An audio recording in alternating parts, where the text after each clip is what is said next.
주는 그리스도시요 살아계신 하나님의 아들이십니다. 하나님 진심으로 감사를 드립니다.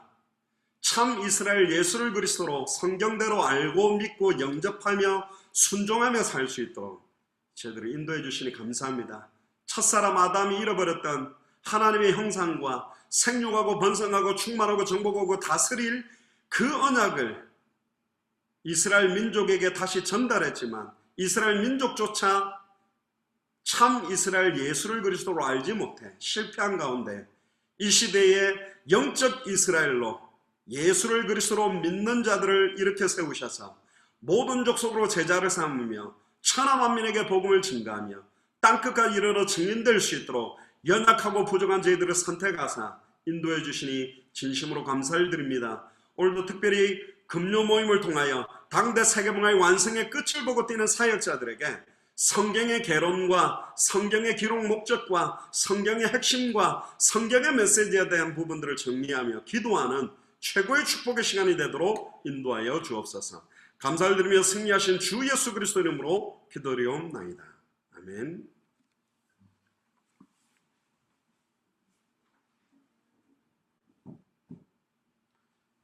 우리 하나님 말씀 같이 보겠습니다. 요한복음 20장 31절을 같이 보겠습니다. 오늘 메시지 들으시려면 프린트물 제가 올려드린 거, 성경의 개론, 그리고 성경의 기록 목적, 성경의 핵심, 성경의 핵심 메시지, 그 프린트물을 같이 보면서 이렇게 같이 나누면 좀 더 이해하는 데 더 도움이 될 것 같습니다. 한 목소리로 같이 읽으면 좋겠습니다. 오직 이것을 기록하면 너희로 예수께서 하나님의 아들 그리스도이심을 믿게 하려 하며 또 너희로 믿고 그 이름을 힘입어 생명을 얻게 하려 함이니라. 아멘. 자, 우리 서론적으로 성경에 대한 일반적인 상식이 좀 필요합니다. 이게 있어야 앞으로 평신도 선교사로서 특히 우리가 성경의 복음을 강조하는 입장에서 성경에 대한 기본적인 지식들이 조금 필요하죠. 성경은 몇 권으로 되어 있습니까? 총 우리 기독교에서는 66권입니다. 구약 39권, 신약은 27권입니다. 기록된 언어는 3개 국어로 기록됐습니다. 구약은 대부분 히브리어에 아람어가 포함되어 있고 신약어는 헬라어입니다. 그 중에 보면 또 아람어도 조금 들어있죠. 엘리엘리 라마 사박다니 뭐 이런 말, 그런 게 신약에도 있습니다. 그건 헬라어는 아니죠. 이렇게 포함돼서 3개국어로 기록이 되어 있다. 그리고 기록한 사람들은 정확하지는 않습니다. 저자가 정확하게 누군지를 모르기 때문에 34명에서 36명 정도 된다고 보고 기록한 기간은 약 1600년 정도 걸렸다고 봅니다. 구약 성경은 한 1500년, 그리고 신약은 한 100년 정도. 그리고 성경이 현재 66권으로 확정된 때가 언제냐? 그러니까 성경 66권 외에 카톨릭 같은 경우는 70권, 특별히 정경, 우리가 정통적인 성경으로 인정하는 것 외에 외경이라는 부분들이 있고요. 특히 또 위경이 있습니다. 위경은 굉장히 이렇게 성경의 내용이 다르게 어떤 면에서는 좀 이단적인 요소들도 들어있는 성경이 있는데 그 외경과 위경에 속하는 그런 내용들 중에서 도마 복음서 이런 거, 성경에는 도마가 복음서 쓴 게 없는데 도마 복음서라든가 막 여러 가지 이렇게 강조하는 그런 내용들이 있습니다. 특히 구약 39권이 확정된 것은 AD 90년 얌니아 종교회의에서 확정이 됐습니다. 선택 기준이 뭐냐면 히브리어로 쓰여진 원문만 선택한다는 표준에 의해서 정했습니다. 그 뒤에 셉투아진트라고 70인역이라고 구약 성경 자체를 다 또 헬라어로 번역을 하게 되는데 그러다 보니까 헬라어로 쓰여진 것 말고 히브리어 원문으로 쓰여진 것 중에서 정통적인 사도들 12사도가 사용했고 그들의 제자들 속사도라고 그럽니다. 사도들의 직계 제자를 속사도, 클레멘트 이런 사람들, 그런 사람들로 전통적으로 이어서 인정받은 부분들을 선택하게 됐습니다. 그리고 어떤 면에서는 굉장히 의미 있게 기도하면서 정해졌고 신약 성경 27권은 AD 397년 훨씬 굉장히 오래됐죠. 카르타고 종교회의에서 선택을 하게 됩니다. 기준은 첫 번째는 사도적 권위를 가지고 있어야 된다. 1차적으로는 사도들이 대부분 써야 신약 성경으로 권위를 인정받고, 처음부터 교회에서 받아들여졌고 계속 그것이 알려지고 후대에 사용되어져 온 유력한 책들을 정경으로 선택했습니다. 그러니까 12사도의 속사도 이어서 계속 연결되어져서 온 성경들, 그리고 구약 성경과 신약 성경의 전통적인 표준 교리에 모순되지 않는 내용들이 들어있는, 이상한 내용들이 막 들어있는 것들은 배제시켰죠. 자, 그러면 두 번째로 성경의 기록 목적과 내용과 흐름을 좀 보면, 성경의 기록 목적은 요한복음 20장 31절에 오늘 읽었던 오직 이것을 기록한 목적, 요한복음 기록 목적이 아니라 66권 전체를 기록한 목적은 너희로 예수께서 하나님의 아들 그리스도이심을 믿게 하려 하며, 하나님의 아들이라는 말에 굉장한 의미가 있고 또 그리스도라는 말에 의미가 있습니다. 이거는 다음번에 한번 하나님의 아들이라는 의미와 그리스도라는 의미의 또 깊은 내용들을 다음에 한번 나눠보기로 하고요. 예수께서 그리스도이심을 믿게 하려 하며 또 너희로 믿고, 아는 게 아니라 믿고 그 이름을 힘입어 생명, 영원한 생명을 얻게 하려고, 지식으로만 성경을 읽는 게 아닙니다. 예수를 그리스도로 알고 믿고 영접하는 순간에 영원한 생명의 실체 되시는 그리스도의 성령이 우리 안에 거하고 순종하고 증거하게 되게 되어 있습니다. 그럼 성경의 내용은 어떤 것이냐? 요한복음 5장 39절에 보면 너희가 성경에서 영생을 얻는 줄 알고 성경을 상고하거니와 이 성경이 곧 내게 대하여 증거하는 것이로다. 예수님이 직접 바리새인, 사두개인, 서기관들에게 이야기했습니다. 그렇게 구약 성경을 연구하고 읽고 암송하고 외우고 많이 하는데 이 성경이 나에 대한 이야기다. 구약 성경의 주제는 오실 메시아전, 내 이야기다. 근데 이걸 못 알아들어요. 뒤에도 나옵니다만은 40절에 보면 그러나 너희가 영생을 얻기 위하여 내게 오지 않는다. 성경 붙들고 지금 걸어다니고 있는 예수가 메시아, 예수가 그리스도인데 그 예수를 그리스도로 믿지는 않는 거예요. 그냥 성경만 붙들고 있는, 참 아이러니컬하죠. 그 당시에는. 그래서 성경은 십자가 사건을 중심으로 해서 그 십자가 사건 이전을 구약, 이후를 신약이라고 봅니다. 그러므로 구약은 옛 언약, 신약은 새 언약이라고 그러죠. 구약은 오실 메시아에 대한 기록, 신약은 오신 메시아에 대한 기록. 그런데 하나가 더 있습니다. 밑에 보면 다시 오실 메시아. 지금 수많은 교회들이 오신 그리스도, 그분 바라보는 데는 같이 하는 것 같은데 다시 오실 그리스도를 바라보는 소망을 잃어버리고 성경의 끝, 최종적인 목표를 잃어버렸기 때문에 기복주의가 되고 현세주의가 되고 번영신학이 되고 어떤 면에서는 세속신학으로 변질되는 겁니다. 이 땅에 소망을 두지 않고 다시 오실 그리스도 바라보는 목표를 향해 간다면 마태복음 24장 14절에 이 천국 복음이 모든 민족에게 증언되기 위하여 온 세상에 전파되리니 그제야 끝이 오는 이 방향으로 가야 되는데 이거 잃어버린 겁니다. 따라서 성경 창세기로부터 요한계시록까지 뭘 말하는가? 그는 오직 예수를 그리스도로만 믿어야 구원받고 오직 믿음으로 구원받는 것이고 오직 하나님의 은혜로만 구원받는다는 것을 에베소서 2장 8절에서 9절, 하나님의 은혜로 말미암아 믿음으로 구원받았고 행위에서 난 것이 아니니 아무도 자랑하지 못하도록. 그래서 구약과 신약 자체가 결국은 예수가 그리스도이심을 증거하는 것이다.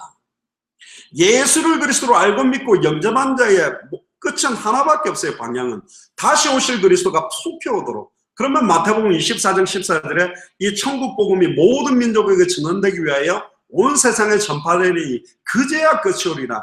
다시 오실 그리스도, 모든 족속으로 제자 삼으라고. 그래서 부활하신 주님도 마지막 시상 명령 승정전에 천하 만민에게 복음을 전해라. 마가복음 16장 15절 20절 땅끝까지 이르는 내 증인이 되리라. 사도행전 1장 8절에 언약을 준 이유도 사실은 당대 세계문 완성 때문에 이 성경을 주신 겁니다. 그래서 성경 66권의 모든 성취의 끝의 방향은 다시 오실 그리스도를 향해 있다. 그래서 누가복음 24장 25절에 27절에도 부활하신 예수님이 엠마오로 내려가는 제자들에게 해주신 내용이 들어있고 나중에 한번 살펴볼 거고요. 24장 44절을 보면 모세의 글과 모든 선지자들의 글과 시편이 나에 대한 기록이다. 어떤 면에서 모세의 글, 대부분 제사장 이야기가 많고요. 모든 선지자들의 글, 예언서의 역사서는 선지자들 이야기고, 시편과 열왕기상하, 역대상하, 시가서는 사실 왕들 이야기입니다. 그래서 구약 성경 자체가 예수님이 말씀하시는, 그 당시에는 예수님이 계실 때는 신약 성경 없었기 때문에 구약 성경 자체가 제사장 이야기, 선지자 이야기, 왕들 이야기다. 수많은 제사장을 보냈지만 참 제사장이 아니다. 모든 제사장은 아담의 후손이기 때문에, 아담의 후손은 죄인이기 때문에 죄를 짓는 자는 마귀에게 속해 있기 때문에 사탄 문제 해결할 수 없고 하나님께 나아가는 길을 열지 못한다. 수많은 선지자도 다 똑같이 아담의 후손, 수많은 솔로몬, 다윗, 히스기야도 아담의 후손이기 때문에 사탄 문제, 죄 문제, 하나님과 단절된 문제를 근본적으로 단번에 영원히 해결할 수 없다. 그러니까 일시적으로 하나님 만나는 길을 마련 사람들이 선지자들이, 또 죽으면 그 다음 선지자가 또 하나님 말씀 말하고, 제사장들은 계속 죽었다가 또 반복적인 제사, 소나 양의 피로 반복적으로 일시적인 죄 해결이, 화목제도 1년의 죄를 없애는 거예요. 단번에 영원히 과거, 현재, 미래 모든 죄를 해방시킬 수 있는 참 제사장은 아니다.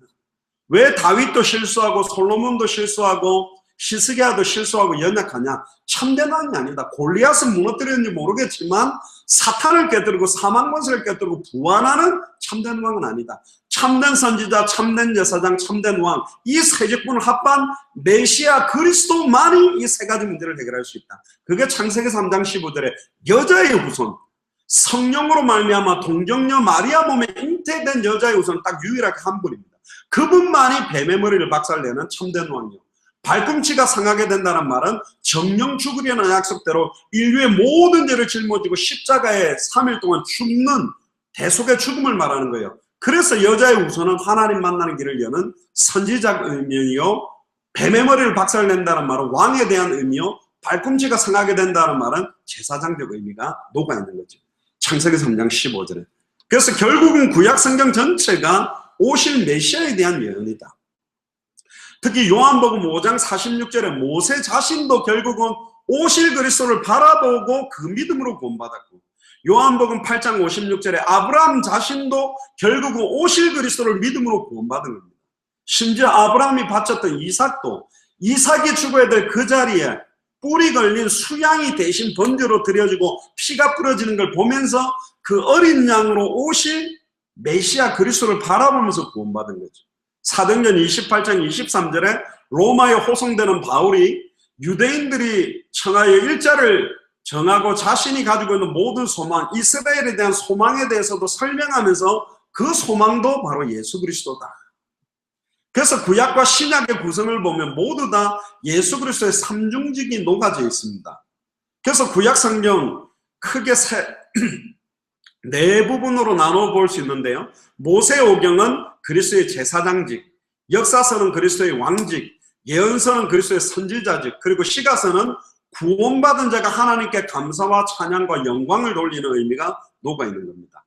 신약 성경의 구성을 보면 복음서, 사복음서는 예수님이 왕, 선지자, 제사장, 어떤 면에서는 인자로 오셨다라는 의미 여기에 있고요. 100% 하나님, 100% 사람이라는 내용도 녹아져 있고, 역사서, 사도행전을 보면 예수가 그리스도라고 알고 믿고 영접하고 순종한 제자들이 예수가 그리스도라는 복음을 증거하면서 나타났던 역사들, 사도행전, 어떤 면에서 성령행전이라 말하는 것처럼 성령의 역사로 예루살렘, 온 유대 사마리아 땅끝까지 초대교회, 안디옥 교회, 마게도냐 교회, 에베소를 중심으로 아시아 교회, 로마 교회까지 확산되었던 역사가 기록된 게 사도행전이고, 서신서, 14권의 서신서는 예수가 그리스도라는 구체적인 증거들, 각 어떤 면에서는 교회에 그 교회를 다스리고 있는 제자들에게 전달한 내용이 서신서예요. 계시록은 구원받은 성도들이 모든 환경 속에서 승리하며 하나님의 은혜에 대하여 찬송과 감격으로 영광을 돌리고 다시 오실 그리스도를 만나서 백보자 심판 이후에 영원한 천국으로 들어가게 되는 내용이 기록된 게 계시록입니다. 여기서 참고로 좀 중요하게 봐야 될 게, 유대교 성경은 어떻게 구분을 하고 있는가? 유대교 성경은 전통적으로 다음 세 가지로 구분합니다. 율법서, 예언서, 성문서. 그래서 율법서를 토라라고 그러고, 예언서를 네비임 그렇게 하고, 성문서를 케투빔 그럽니다.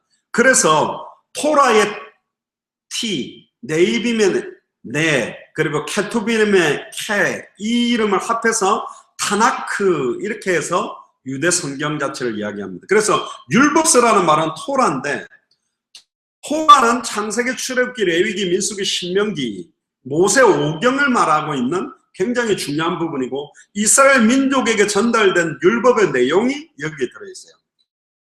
대부분 여기를 오경이라고 부르며, 모세가 오경을 저술했다라는 전승을 강조해서 모세 오경이라고 부릅니다. 그래서 창세기는 브레시트, 출애굽기는 시모트, 레위기는 바이크라, 민수기는 두밋바르, 또 신명기는 드바림 그렇게 합니다. 그 다음 예언서, 네비임. 예언서의 원래 이름은 네비임이라는 말, 예언자들, 프라펫이라는 뜻을 갖고 있습니다. 이스라엘 민족 가운데 나타난 예언자들이 남긴 예언을 기록해서 묶는 이름인데, 이스라엘 민족 역사에 개입하셔서 하나님께서 중요한 게 반드시 성취될 예언을 이들에게 전달했다. 그래서 이걸 또 두 가지로 세분화하기도 합니다. 그게 첫 번째는 전기 예언서라고 합니다. 보통 신명기계 역사서라고 부르는데, 이스라엘 민족의 역사의 내용이 들어있는 여호수아서, 판관기라고 적혀있는데 이게 사사기를 말하는 거고요. 사무엘상, 사무엘하, 열왕기상, 열왕기하가 여기에 속합니다. 그래서 여호수아서는 예호시아라고 하고, 사사기는 숍팀, 그리고 사무엘기는 시무엘, 이게 다 히브리어 발음이죠. 열왕기는 무라킴 이렇게 부르고요. 그 다음에 두 번째는 후기 연서입니다. 이사야, 예레미야, 에제케일, 이게 에스겔이고요. 소예언서 12권이 이 범주에 속하는데, 이사야서를 이샤야후, 그리고 예레미야서를 이르미야후, 그리고 에스겔, 또 이흐지키엘, 이렇게 세 권을 대예언서라고 부릅니다. 그리고 12개 소예언서가 있는데요.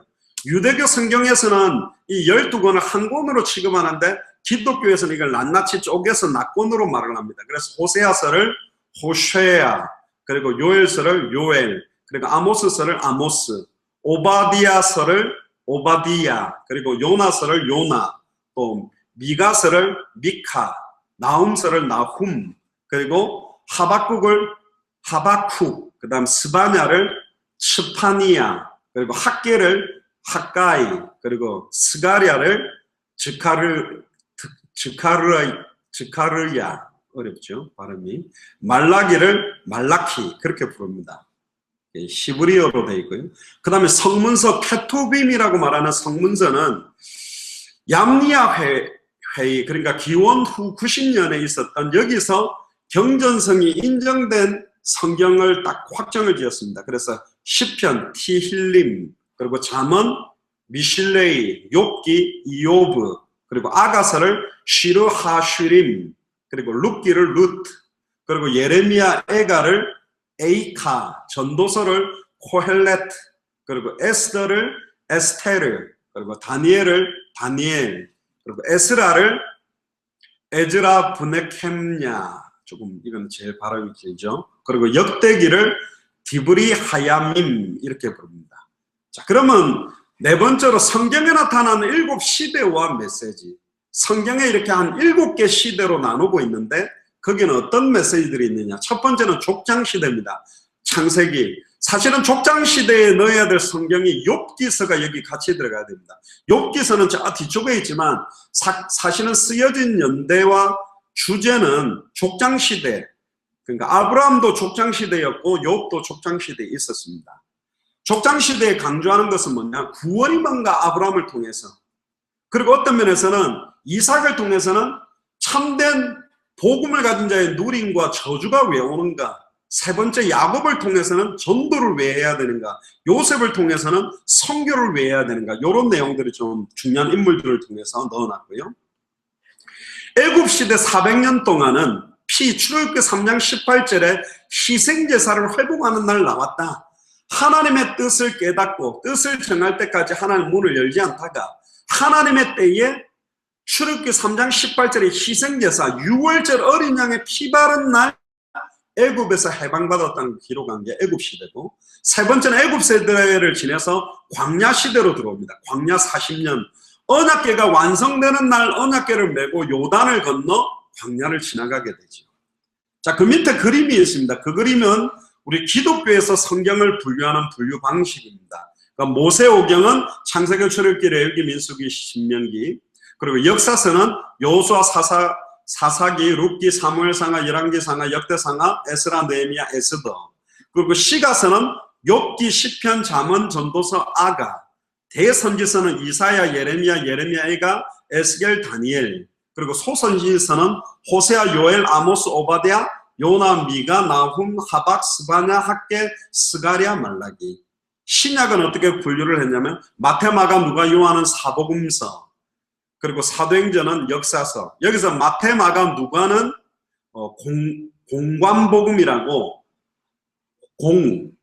그러니까 공식적으로 볼관자를 써서 공식적으로 보는 관점을 똑같이 해서 보는 눈을 가지고 있기 때문에 공관복음이라 그러고요. 그 다음에 로마서, 고린도, 전후서, 갈라디아서, 에베소, 빌립보서, 골로새서, 데살로니가 전후서, 디모데 전후서, 디도서, 빌레몬서까지는 바울 서신이라고 합니다. 그리고 히브리서, 야고보서, 베드로 전후서, 요한일서, 요한 3서, 유다서는 공동서신이라고 합니다. 히브리서를 사도 바울이 적었다고도 이야기하기도 하는데 아직 정확한 저자는 잘 모릅니다. 그리고는 요한계시록은 예언서라고 하고 있습니다. 그 다음 네 번째 시대는 사사시대입니다. 사사시대는 계속 영적인 싸움을 하는 겁니다. 14명 사사들이 뭘 깨달았느냐, 결국은 400~500년 동안에 가나안 땅 들어와 있는 동안에도 모든 우상들을 깨뜨려야 되는데, 이 사사라는 직분은 선지자, 제사장, 왕직을 포함한 직분을 사사라고 말하는데, 이 사사들도 말씀을 다 잃어버렸거든요. 다섯 번째는 이제 사사시대가 끝나고 왕정시대가 옵니다. 왕이 세워집니다. 그래서 하나님이 왕, 선지자, 제사장을 같이 세웠고 참된 메시아를 기다려야 된다. 너희 수많은 선지자들 가지고는 안 된다. 너희 수많은 제사장으로 안 된다. 너희 수많은 왕으로 안 된다. 참된 선지자, 참된 제사장, 참된 왕이 와야만 사탄 문제, 죄 문제, 하나님과 단절된 모든 문제 끝난다. 그게 왕정시대에 보여진 거고, 그 다음에 이제 포로시대입니다. 이제는 메시아만 바라봐라. 하나님의 계획과 중요한 뜻, 결국은 포로시대 때 왜 포로로 잡히게 했냐, 일평생 사단에게 매여 종로로 다는 게 뭔지, 여기서 해방되는 게 얼마나 소중한 건지를 깨닫게 하려고 하는 거고, 그리고는 이제 로마시대, 그 로마시대에 예수가 그리스도로 오셨고, 그 시대에 예수를 그리스도로 알고 믿고 영접하고 순종한 자를 통해 세계복음화를 시작하게 됐습니다. 자, 그 다음 다섯 번째, 성경에 흐르는 맥입니다. 성경에 흐르는 큰 맥을 네 가지로 본다면, 멸망에 빠진 인간은 어떻게 구원받을 것인가? 근본 문제가 뭐냐? 두 번째, 죽을 수밖에 없는 인간의 원죄를 어떻게 해결할 것인가? 근본 해답. 저주받을 수밖에 없는 이유와 여기서 어떻게 빠져나올 것인가? 빠져나오는 방법. 한마디로 성경의 맥은 우리에게 어떻게 이 생명을 주셨는가? 왜 예수가 그리스도로 오셔야만 됐는가? 사탄 문제, 죄 문제, 하나님과 단절된 이 세 가지 문제를 해결하기 위해 사탄 문제를 해결하시는 참된 왕, 죄와 저주 문제를 해결하시는 참된 제사장, 하나님과 단절된 문제를 해결하는 참된 선지자, 이 세 직분에 대한 의미가 여기에 녹아져 있고요. 창세기에 보면 씨라는 단어가 11번이 나오는데, 이 씨라는 단어가 너무너무 중요한 거죠. 이 씨의 실체가 누구죠? 네 씨로 말미암아 천하 만민이 복을 얻고 네 씨로 말미암아 대적의 문을 연다. 이 씨의 실체는 예수 그리스도입니다. 그래서 성경의 중요한 키는 멸망을 왜 받았으며 멸망받은 가운데 어떻게 구원받을 수 있냐, 여기에 대한 답이 녹아있는 거죠. 큰 세 번째로 이제 특징입니다. 첫 번째로 일반적인 성경의 특징이 뭐냐, 히브리서 4장 12절에 13절에 보면 하나님의 말씀은 살아있고 운동력이 있어 좌우의 날씨를 어떤 것보다 예리하여, 이 말씀을 정말로 하나님의 음성을 들으면 나의 혼, 영, 관절, 골수, 생각과 마음이 찔러 쪼개져서 치유되게 되고 드러나고 회복되게 된다는 게 하나님의 말씀이고, 디모데후서 3장 16절 17절에 보면 하나님의 감동으로 기록되어 있기 때문에 하나님의 사람으로 온전하게 하는 말씀이다. 그리고 세 번째 고린도후서 3장 13절 18절에 보면 우리에게 영원한 참된 자유함을 주는 말씀. 네 번째 고린도후서 3장 13절에 18절에 영이요 생명이 되는 말씀. 다섯 번째 히브리서 13장 8절에 동일하게 역사하시는 말씀. 할렐루야. 그리고 여섯 번째는 이사야 34장 16절에 보면 완전하게 반드시 응답되는 말씀이다. 일곱 번째 이사야 40장 8절에 푸른 마르고 꽃을 시드나 우리 하나님의 말씀은 영원하다. 영원하신 말씀. 영원한 말씀. 사람의 말은 다 사라집니다. 영원한 말씀. 마태복음 5장 17절에 18절에 율법의 1.1획도 땅에 떨어지지 아니하고 반드시 완전하게 성취되는 말씀이다. 그래서 우리는 말씀 잡고 기도합니다. 그리고 아홉 번째 시편 20절에 보면 치유의 말씀이다. 진짜 이 말씀을 나의 약속으로 믿음으로 받을 때 치유의 역사도 반드시 일어나고 치유의 강산이 발하게 된다. 열 번째 시편 119편 50절에 위로의 말씀이요. 시편 119편 105절에 길과 진리 되는 말씀이요. 마태복음 24장 14절에 반드시 이 천국 복음이 모든 민족에게 증언되기 위하여 온 세상에 전파되리니 그제야 끝이 오는 땅끝까지 반드시 증거될 말씀입니다. 할렐루야. 예루살렘, 온 유대, 사마리아 땅끝까지 증거되는 거죠. 하나님 말씀의 두 번째로 시대적인 특징이 뭐냐? 우리의 교훈을 위해서 기록했습니다. 왜 그렇게 구약 성경과 신약 성경이 그렇게 많은 문제들, 희한한 어려움들을 계속 기록하고 분쟁과 갈등을 기록했냐? 우리에게 교훈을 주기 위해서. 무엇이든지 이 성경에 기록된 바는 우리의 교훈을 위해서 기록된 거다. 우리로 하여금 인대로 또 성경의 안으로 소망을 갖게 하기 위해. 그래서 고린도전서 10장 11절에 보면 말세를 만나 우리에게 경계로 기록했다. 절대로 속지 말고 이거 정확하게 알았으니 속지 마라. 눈에 보이는 허상에 속지 말고 영적으로 깨어서 경계하며 승리해라 이거죠. 창세기 3장에 아담과 하와가 어떻게 그걸 잃어버렸냐. 어떻게 이스라엘 민족이 잃어버렸냐. 잃어버릴 수 없는 환경 조건과 기적 속에서도 아담이 실패했고 이스라엘이 실패했던 언약을 우리에게 주신 것은 우리에게 마지막 때의 경계로 당대생으로 완성할 수 있도록 우리에게 지어준 겁니다. 그래서 저희에게 당한 이런 일이 거울이 되고 말세를 만난 우리의 경계로 기록되었느니라. 거울을 보듯이 딱 돌아보고 비춰봐야 됩니다. 그리고 세 번째 베드로후서 2장 6절에 후세에 경건치 아니할 자들에게 본을 삼으려고 소돔과 고모라 땅을 멸망하기로 정하사 죄가 되게 하사 후세에 경건치 아니할 자들에게 본을 보여주려고. 말씀 놓치면 어떻게 망하는지 봐라. 이걸 보여주기 위해. 특히 요한복음 14장 6절에 어느 시대든지 관계없이 모든 문제를 해결받는 유일한 길이 누구냐? 예수 그리스도. 내가 곧 길이요 진리요 생명이니 나로 말미암아 아버지께로 올 자가 없다. 큰 네 번째로 성경의 핵심입니다. 성경의 기록 목적, 특히 구약 성경의 핵심은 아까도 오실 메시아, 신약 성경의 핵심은 오신 그리스도, 다시 오실 그리스도입니다. 오늘 읽었던 본문에 그럼 왜 이 성경을 기록했느냐? 사도 요한이 요한복음뿐만 아니라 모든 성경을 기록한 목적을 증가한 이유가 뭐냐? 오직 이것을 기록합니다. 많이 읽는 거 많이 쓰고 좋은데 오직 이걸 기록한 목적은 너희로 예수께서 하나님의 아들 그리스도심을 믿게 하려 하며 또 너희를 믿고 그 이름을 힘입어 생명을 얻게 하려 합니다. 우리가 중남미에서 이야기를 하니까요. 아니 뭐 예수가 그리스도는 그거 뭐 한 번 들으면 그게 그렇게 중요하냐? 특히 우리 기중한 목사님이 나는 지금까지 예수가 그리스도인 건 몰랐다. 목회하고 그렇게 수많은 사람들 영향 줬지만 몰랐다 그러니까 젊은 목사들 그걸 왜 몰랐냐면서 나는 옛날부터 알았는데 이런 이야기를 하더라고요. 제가 그때 중남미 메시지 하면서 이렇게 말했죠.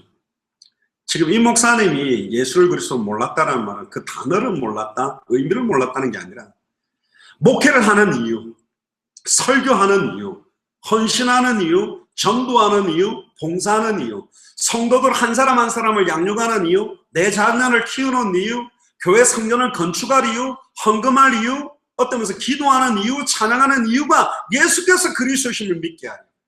또 우리가 믿고 그 이름을 힘입고 생명을 얻도록 어린아이부터 노년까지 한 사람도 빠짐없이 자기가 신앙생활하는 이유, 학교 가는 이유, 밥 먹는 이유, 잠자는 이유, 공부하는 이유가 예수께서 그리스도심을 믿게 하려 하며 너희로 믿고 그 이름을 힘입어 생명을 얻도록 이렇게 돕도록 내가 하지 못했다. 그 의미거든요. 그 예수가 그리스도 그 쉽게 이렇게 쓱 말하는 내용입니다. 원래 진리라는 것은 굉장히 심플하지만 그 심플함 속에 하늘과 땅의 모든 게 통일되어 있고 알파요 오메가요 처음이요 나중에 시작과 끝이며 어마어마한 어떤 수천 수만 가지 문제에 대한 해결책과 답이 들어있는 게 진리입니다. 그래서 계시로만 알게 됩니다. 요한복음 5장 39절에서 40절 아까도 말씀드렸지만 예수님이 직접 바리새인 사두개인 서기관들에게 증가하신 성경의 핵심이 뭐냐? 너희가 성경에서 영생을 얻는 줄 알고 성경을 연구하거니와 이 성경이 내게 대하여 증언하는 거다. 내 이야기다. 제 이야기요. 그러나 너희가 영생을 얻기 위하여 내게 오지기 원하지 아니한다. 심지어 이 바리새인 사두개인 서기관이 예수님을 십자가에 못 박아 죽이는데 앞장섰고 저 예수가 그리스도 맞다면 이 피값을 우리와 우리 후손들에게 돌려라. 그 이야기 때문에 지금 유대인들이 그렇게 고통당하고 학살당하고 방황하는 거예요. 그렇게 좋은 머리를 가지고도 예수 그리스도를 믿지 않고 있습니다. 실패해버렸죠.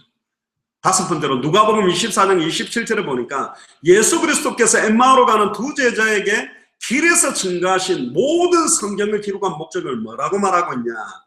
이에 모세와 모든 선지자의 글로 시작하여 모든 성경에 쓴 바 자기에 관한 것을 자세히 설명합니다. 모든 성경이 나야 됩니다. 저 그러면 창세기로부터 계시록까지 모든 성경 가지고 예수가 그리스도라는 것만 드러나게 말해야 되는 게 맞잖아요. 아닙니까? 이게 어렵습니다. 다른 이야기 쪽으로도 굉장히 할 수 있고 인간적이고 삶에 대한 이야기 많아야 할 수 있지만 계속 예수가 그리스도라는 것만 밝게 증언하기 쉽지는 않습니다. 듣는 사람도 전하는 사람도 진짜 예수를 그리스도로 알고 믿고 순종하고 증거하는 은혜 속에 있지 않으면 이게 불가능한 거예요. 누가복음 24장 44절 예수 그리스도께서 엠마오로 가는 두 제자에게 길에서 증거하신 모든 성경의 이제는 핵심이 뭐냐를 또 말합니다. 44절에 보면 또 이르시되 내가 너희와 함께 있을 때에 너희에게 말한 바 곧 모세의 율법과 선지자의 글과 시편에 나를 가리켜 기록된 모든 것이 이루어져야 하리라 한 말이 이것이다. 모세의 율법은 제사장 이야기, 선지자의 글은 어떤 면에서는 선지자 이야기, 시편은 뭐 다윗 왕이 제일 많은 왕들에 대한 얘기, 이 세 직분에 대한 것 반드시 모든 것이 이루어져야 하리라.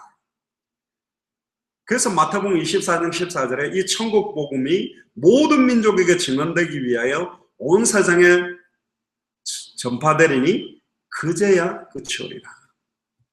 자, 두 번째로 사도들과 초대교회의 메시지 확인을 좀 해봐야 되겠습니다. 과연 사도들과 초대교회 멤버들의 메시지가 예수가 그리스도는 이 한 가지 핵심이었는가?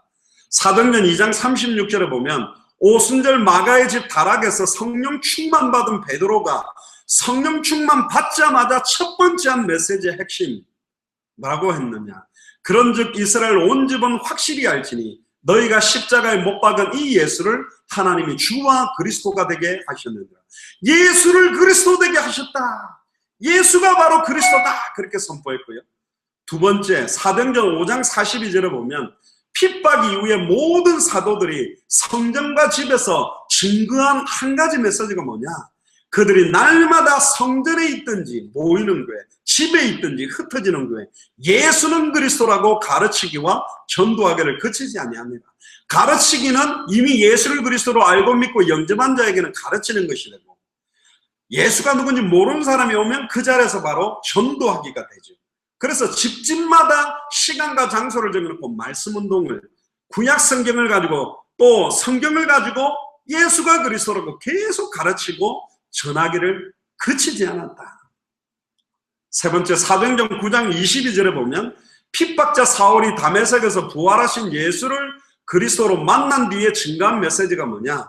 사울은 힘을 더 얻어 예수를 그리스도라 증언하여 다메섹에 사는 유대인들을 당혹하게 합니다. 예수를 그리스도라고 증언했어요. 예수를 그리스도로 믿는 자를 죽이러 갔던 사울이 다메섹에서 예수를 그리스도로 만나버리니까 곧바로 예수를 그리스도로 증언하기 시작했어요. 부활하신 주님을 만나자마자 첫 번째 한 메시지가 예수가 그리스도다. 사도 바울의 메시지. 그리고 사도행전 17장 2절에 3절에 보면 다메섹에서 부활하신 주님 만난 이후에 20년이 지났지만 데살로니가에서도 변함없이 바울이 증거한 유일한 메시지가 뭐냐? 17장 2절 3절에 보면 바울이 자기의 관례대로 그들에게 들어가서 새 안식일 동안 성경을 가지고 강론하는데 뜻을 풀어 그리스도가 해를 받고 죽은 자 가운데서 다시 살아나야 할 것을 증언하고 이르되 내가 너에게 전하는 이 예수가 곧 그리스도다. 내가 지금 전하고 있는 이 예수님이 바로 그리스도다. 사탄 문제를 해결하신 참된 왕, 죄와 저주를 단번에 영원히 해방시키는 참대사장, 우리 전체를 하나님 만나게 만드는 참선지자다. 이렇게 증거했죠. 왜 계속 이렇게 말할까요? 모든 경제 문제, 남편 문제, 자녀 문제, 환경 문제, 미래 문제, 인생 문제, 질병 문제 오는 거에 근본 원인이 하나님과 단절돼서 죄와 저주 가운데 사단에게 종로로 가기 때문에 온 거거든요. 그 근본 문제가 해결돼야만 모든 문제 끝난다는 거죠. 그래서 계속 한 가지 근본에 대한 답을 준 겁니다. 사도행전 18장 5절에 보면 바울이 아덴에서 철학적인 변론을 하다가 회개하고 말과 지혜의 아름다운 것을 하지 아니하고 오직 성령의 나타남과 능력이 임하도록 증가한 메시지가 뭐냐? 사도행전 18장 5절에 실라와 디모데가 마게도냐부터 내려오며 바울이 하나님의 말씀에 붙잡혀 하나님의 말씀에 붙잡힐 때 어떤 메시지가 나가냐? 유대인들에게 예수는 그리스도라고 밝히 증언합니다. 우리가 초대교회로 돌아가자고는 말은 많이 하지만 초대교회의 모든 사도와 예수님과 사도 바울이 증거했던 핵심의 메시지 내용도 전해야 되는데 이걸 잃어버렸습니다. 사도행전 18장 28절에 보면 성경에 능통하고 언변이 좋았던 아볼로가 예수에 관한 메시지를 하는 것을 듣고 브리스길라 아굴라가 데려다가 하나님의 도를 더 자세히 풀어주고 난 뒤에 완전히 바뀐 아볼로가 전했던 메시지 내용도 뭐냐? 18장 28절에 보면 이는 성경으로서 예수는 그리스도라고 증언하여 공중 앞에서 힘있게 유대인의 말을 이김이라. 예수에 관한 이야기와 요한의 세례, 회개의 세례만 알고 있던 아볼로가 예수를 그리스도로 정확하게 알고 영접하고 믿고 난 이후에는 메시지가 완전히 바뀐 겁니다. 예수는 그리스도라고 증언하기 시작했고 요한일서 5장 1절에 사도 요한이 요한일서를 쓰면서 말하는 하나님께로 난 자의 정의가 뭐냐? 요한일서 5장 1절에 예수께서 그리스도심을 믿는 자마다 하나님께로부터 난 자니. 그럼 그리스도라는 단어 의미도 모르면 하나님께로 난 자가 아니라는 말 아니에요. 예수께서 그리스도심을 믿는 자마다 하나님께로부터 난 자니. 또 나으신 이를 사랑하는 자마다 그에게서 난 자를 사랑한다. 또 요한일서 2장 22절에도 보면 사도 요한이 말하는 적그리스도의 정의가 뭐냐? 거짓말하는 자가 누구냐? 예수께서 그리스도심을 부인하는 자가 아니냐? 아버지와 아들을 부인하는 그가 적그리스도입니다. 예수가 그리스도라는 의미를 부인하고 모르면 다른 메시지하면 적그리스도 될 수 있단 말이에요.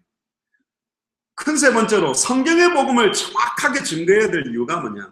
창세기 3장 1절에서 6절 첫사람 아담과 하와가 창세기 2장 16절에서 7절에 행위언약의 말씀을 신약에 알고 믿고 불순종함으로 사단에게 속아서 모든 축복을 잃어버리고 상황이 들어왔기 때문에 정확하게 알아야 돼요. 생각대로 더하거나 빼면 안 돼요. 창세기 3장 1절에서 6절에 보면 하와가 자기 생각대로 뭐라고 이야기를 합니까? 1절부터 보면 뱀은 여호와 하나님이 지으신 들짐승 중에 가장 강교하니라. 뱀이 여자에게 물어 이르되 하나님이 참으로 너희에게 동산 모든 나무의 열매를 먹지 말라 하시더냐? 틀렸죠. 동산 중앙에는 선악을 알게 하는 나무의 열매만 먹지 말고 나머지는 임의대로 다 먹어도 돼요. 근데 이 여자가 뱀에게 말하되 동산 나무의 열매를 우리가 먹을 수 있으나 틀렸습니다. 동산 모든 나무의 열매는 내가 임의대로 다른 말은 마음껏 먹을 수 있으나 동산 중앙에 있는 나무의 열매는 틀렸습니다. 동산 중앙에는 두 가지가 있습니다. 선악과와 생명나무 두 개가 있어요. 어느 건지도 정확하게 몰라. 그러면서 3절에 하나님의 말씀에 라고 운운하면서 너희는 먹지도 말고 틀렸습니다. 먹지 말라 그랬죠. 만지지도 말라 틀렸습니다. 만지지도 말라는 말은 없어요. 자기 마음대로 갖다 붙였어. 너희가 죽을까 하노라 틀렸습니다. 정령 죽으리라 그랬죠. 먹는 그날에 정령 죽으리라. 정확하게 모르는 거예요. 또 여기에 원문에 보면 죽으리라 두 번 강조했는데 이 여자는 죽으리라 한 번만 말하고 빼버렸어요. 더한 거, 만지지 말라라고 하는 거를 더하고 자기 생각대로 죽으리라에서도 하나를 빼버렸어요. 계시록 22장 18절 19절에 보면 기록된 예언의 말씀에 우리의 생각대로 더하거나 빼면 성경에 기록된 저주저항을 더하거나 천국에 참여하면서 빼버리겠다 그랬거든요. 벌써 창세기 3장 사건 자체가 복음을 정확하게 알지 못하면서 결단코 죽게 아니하라는 사탄의 말을 하나님의 말씀보다 더 확실하게 믿고 하나님을 대적하고 범죄해서 상황이 들어오게 됩니다. 그래서 성경의 복음을 정확하게 전해야 됩니다. 예수가 그래서 복음 정확하게 아는 게 너무 중요해요. 그래야 사탄을 완전히 꺾어버릴 수 있죠. 두 번째, 왜 성경의 복음을 정확하게 전해야 되느냐? 갈라디아서 1장 6절 12절에 보면 사도 바울 팀이나 천사라도 다른 복음을 전하면 저주받기 때문에, 그래서 사탄의 목표가 뭐냐? 그리스도의 영광의 복음의 강체가 비치지 못하도록 혼미케 만드는 게 사탄의 전략이거든요. 정확하게 증가하지 못하게. 그래서 6절부터 보세요. 그리스도의 은혜로 너희를 부르신 이를 이같이 속히 떠나 다른 복음을 따르는 것을 내가 이상하게 여겨. 사도 바울이 살아있는데도 다른 복음을 따라요. 다른 복음은 없나니 다만 어떤 사람이 너희를 교란하여 그리스도의 복음을 변하게 하려 합니다. 그러나 우리나 혹은 하늘에부터 내려온 천사라도 우리가 너희에게 전한 복음, 아까도 말했죠. 사도행전 18장 5절에도 나오는 예수가 그리스도라는 우리가 너희에게 전한 복음 외에 다른 복음을 전하면 저주를 받을지어다. 우리가 전에 말하였거니와 내가 지금 다시 말하노니 만일 누구든지 너희가 받은 것 외에 다른 복음을 전하면 저주를 받을지어다. 다른 복음을 전하면 저주받습니다. 메시지 증가할 때 두렵고 떨림으로 전달해야 됩니다. 이제 내가 사람들에게 좋게 하랴 하나님께 좋게 하랴 사람들에게 기쁨을 구하랴. 내가 지금까지 사람의 기쁨을 구하였다면 그리스도의 종이입니다. 사람이 듣기 좋아하는 설교를 하는 게 아니라 하나님이 전달하기를 원하는 메시지를 전할 수 있겠냐. 사실은 그럼 많이 떠나갑니다. 사람들이 듣기 좋아하는 이야기를 해줘야 되거든요. 근데 진짜로 아담이 실패한 이유, 이스라엘 민족이 실패한 이유가 사람들이 듣기 좋아하는 소리, 경건의 능력보다는 경건의 모양 쪽으로 이야기하는 거, 성경의 핵심보다는 예수에 관한 이야기하는 거, 누구나 수용하는 쪽으로 전달되면서 희미해지고 변질돼 버린 거죠. 그래서 11절에 형제들아 내가 너에게 알게 하노니 내가 전한 복음은 사람의 뜻을 따라 된 것이 아니니라. 이는 내가 사람에게서 받은 것도 아니요 배운 것도 아니요 오직 예수 그리스도의 계시로 말미암았다. 사도 바울이 왜 안 배웠습니까? 사도 바울이 사실은 다메섹에서 부활하신 주님을 바로 만났잖아요. 그래서 계시로 받았다고 말해요. 하지만 아나니아가 와서 도왔고 바나바를 통해서 양육을 받았습니다. 그러나 근본적인 것은 사람을 통해 받은 건 아니다. 예수가 나에게 그리스도로 계시로 임했다는 거죠. 왜 성경의 복음을 정확하게 전달해야 됩니까? 계시록 22장 18절에 19절에 보면 내 생각과 기준대로 말씀 외에 더하거나 빼면 재앙이 더하고 천국에 참여하면서 제외되니까. 18절에 보세요. 내가 이 두루마리의 예언의 말씀을 듣는 모든 사람에게 증언하노니 만일 누구든지 이것들 외에 더하면 하나님이 이 두루마리에 기록된 재앙을 그에게 더하실 것이요 만일 누구든지 이 두루마리 예언의 말씀에서 제하여 버리면 하나님이 이 두루마리에 기록된 생명나무와 및 거룩한 성에 참여하면서 제해버리고 천국 못 들어가게 만들겠다 그랬어요. 정확하게 예수가 그리스도라는 복음을 전해야 됩니다. 그리고 왜 그렇게 전해야 됩니까? 창세기 1장 1절에 하나님이 천지를 창조하실 때도 말씀으로 창조했어요. 태초에 하나님이 천지를 창조하실 때 빛이 있으라 말씀으로. 다섯 번째, 왜 성경의 복음을 정확하게 전해야 됩니까? 요한복음 1장 1절에 14절에 태초에 말씀이 계시니라. 이 말씀이 하나님과 함께 계셨으니 이 말씀이 하나님이고 태초에 하나님과 함께 계셨는데 이 말씀이 사람의 몸을 입고 이 땅에 오신 분이 그리스도예요. 더하거나 빼면 안 돼요. 온전한 말씀을 선포하는 게 너무너무 중요하다는 거예요. 할렐루야. 너무 중요하죠. 14절에 보세요. 요한복음 1장 말씀이 육신이 되어 우리 가운데 거하시네. 우리가 그의 영광을 보니 아버지의 독생자의 영광이 은혜와 진리가 충만하더라. 말씀이 육신이 되었어요. 여섯 번째, 왜 성경의 복음을 정확하게 전해야 됩니까? 디도서 1장 3절에 보면 자기의 때에 자기의 말씀을 전도로 나타내셨으니 이 전도는 우리 구주 하나님이 명하신 대로 내게 맡기신 것이라. 명하신 그대로 맡겨서 그대로 정확하게 전달해야 돼요. 자기의 때에 자기의 말씀을 어떤 면에서 자기의 전도대로 되는 방법. 전도는 뭘까요? 방법론 이전에 정확한 성경의 복음이 정확하게 전달될 수 있는 방법이 돼야 돼요. 그래 우리는 말씀 운동을 하는 거거든. 막 뭐 준다 오라가 아니라 말씀을 던져서 그 말씀을 받는 사람, 합당한 자 평안을 받을 자 없도. 선한 목자의 음성을 들려주면 이 양물에 들지 아니한 선한 목자의 양을 찾을 수 있는 거예요. 그게 사실은 성경의 전도의 키입니다. 7번째, 왜 성경의 복음을 정확하게 전해야 되냐? 계시록 1장 1절에 3절에 보면 말세를 이기는 비밀도 말씀을 어떻게 읽고 듣고 지키느냐에 달렸다. 1절부터 3절에 보면 예수 그리스도의 계시라. 이는 하나님이 그에게 주사 반드시 속히 일어날 일을 그 종들에게 보이시려고 그의 천사가 그 종 요한에게 보내 알게 하신 것이라. 요한은 하나님의 말씀과 예수 그리스도의 증거 곧 자기가 본 것을 다 증언하였느니라. 이 예언의 말씀을 읽는 자 듣는 자, 그 가운데 기록된 것을 지키는 자는 복이 있나니 때가 가까웁니다. 말세를 이기는 방법이 너무 쉽다. 말씀을 어떻게 읽고 어떻게 듣고 어떻게 그 기록된 것을 지키고 순종할 거냐. 예수를 그리스도라고 읽고 예수가 그리스도라는 것을 듣고 예수를 그리스도로 믿으며 순종하고 사는 겁니다. 그럼 말세 이깁니다. 아멘.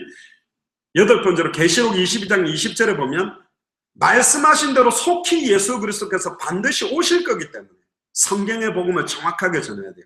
이것들을 증언하시니가 이르시되 내가 진실로 속히 오리라 하시거늘 아멘. 주 예수여 오시옵소서. 말씀대로 오실 거니까. 9번째로 로마서 10장 17절에 왜 성경의 복음을 정확하게 전해야 되느냐? 그러므로 믿음은 들음에서 나며 들음은 그리스도의 말씀으로 말미암았다. 예수가 그리스도는 복음을 정확하게 전해야 정확한 믿음을 가지게 되기 때문에. 그리고 마지막 10번째로는 마태복음 24장 14절에 이 천국 복음이 모든 민족에게 증언되기 위하여 온 세상에 전파되리니 그제야 끝이 오거든. 그제야 끝이 오게 하기 위해서 정확한 복음을 모든 족속 천하만민 땅끝 200개 나라 2000개가 넘는 미존도 부족 국가에 전달하는 게 너무 중요해요. 그리고 큰 세 번째로 하나님의 말씀의 능력이 어떠하냐. 히브리서 4장 12절에 보면 살아있기 때문에 활력이 있어서 좌우의 날선 어떤 것보다 예리하여 우리의 혼, 정신, 영적인 문제, 관절 골수, 육신의 문제 찔러 쪼개기까지 하며 또 마음의 생각과 뜻을 판단하시고 마음의 문제, 생각, 영혼, 육신 모든 걸 찔러 쪼개서 치유하는 능력이 있고 이사야 40장 7절 8절에 완전히 푸른 마르고 꽃은 시들어버려서 여호와 기운이 거기 없는데 말씀이 들어가면 이 푸른 마르고 꽃은 시드나 결국은 시들었던 우리 심령이 영원한 말씀 위에 서버리게 되고 마태복음 5장 17절에 18절에 보면 내가 율법이나 선지자를 폐하러 온 줄 생각하지 말라. 폐하러 온 것이 아니요 완전하게 하려 합니다. 진실로 너에게 이르노니 천지가 없어지기 전에 율법의 1.1억도 결코 없어지지 아니고 다 이루어진다. 반드시 이루어지는 말씀 붙들면 반드시 이루어지는 응답 받게 되어 있습니다. 할렐루야. 우리는 마태복음 24장 14절의 성취를 믿습니다. 그리고 마태복음 16장 18절에 죽기 전에 인자가 왕권을 가지고 올 것을 볼 자들도 있다. 이거는 2000년 전에 성취 안 됐는데 아직도 유효하게 남아있는 성경 구절이에요. 그렇게 믿고 살아야 돼요. 그게 마라나타 신앙입니다. 마지막으로 성경의 복음에 5요소가 있습니다. 첫 번째가 뭐냐? 성경의 복음 필연성. 사도행전 4장 11절에 다른 이로서는 구원을 받을 수 없나니 천하 사람 중에 구원을 받을 만한 다른 이름을 우리에게 주신 일이 없음이니라 하였더라. 이거는 선언이요, 설득도 아니요, 이해도 아니요, 구걸도 아니요, 캐리그마 선포요. 다른 이로서는 구원받을 수 없다. 천하 사람 중에 구원을 받을 만한 다른 이름을 우리에게 주신 일이 없다. 아멘. 왜? 여자의 후손만이 성령으로 동정녀 마리아 몸에 잉태된 남자와 여자의 씨로 태어난 자는 아담의 후손으로 사탄 문제, 죄 문제, 하나님과 단절된 문제를 해결할 수 없기 때문에 동정녀 마리아 몸에 성령으로 잉태돼서 죄 없는 몸으로 와서 인류의 모든 죄를 짊어지고 정령 죽었다가 하나님이라는 증거로 부활하는 그분만이 사탄 문제, 죄 문제, 하나님과 단절 문제를 해결할 수 있기 때문에. 두 번째, 성경의 복음의 절대성. 요한복음 14장 6절에 보면 예수께서 이르시되 내가 곧 길이요 진리요 생명이니 나로 말미암지 않고는 아버지께로 올 자가 없다. 절대적입니다. 예수님을 통해서만 하나님 만납니다. 유일합니다. The way라고 그랬고 the true, the life라고 그랬고 유일한 길, 유일한 진리, 유일한 성경. 세 번째, 성경의 복음의 당연성. 마태복음 24장 14절에 이 천국 복음이 아무도 안 전한다 그래도 모든 민족에게 증언되기 위하여 온 세상에 전파되리니 그제야 끝이 온다. 할렐루야. 하나님이 시작했고 하나님이 진행하고 반드시 하나님 완성합니다. 우리는 이 믿음 갖고 살아가는 거고. 네 번째, 성경의 복음의 유일성. 마태복음 17장에 보면 변화산에 엘리야도 모세도 예수님도 있어가 막 제자가 좋아가지고 베드로가 초막셋을 짓고 여기가 조사오니 여기 살면 어떻습니까? 이러는데 8절에 보니까 제자들이 눈을 들어보면 오직 예수 외에는 아무도 보이지 아니하더라. 엘리야도 사라지고 모세도 사라지고 오직 예수만 남았다가 복음의 유일성입니다. 아브라함, 다윗 다 중요하지만 아브라함이 바라본 분, 아브라함이 바라보고 믿었던 분, 다윗이 바라보고 믿었던 분, 오직 예수 그리스도, 오직 예수, 복음의 유일성.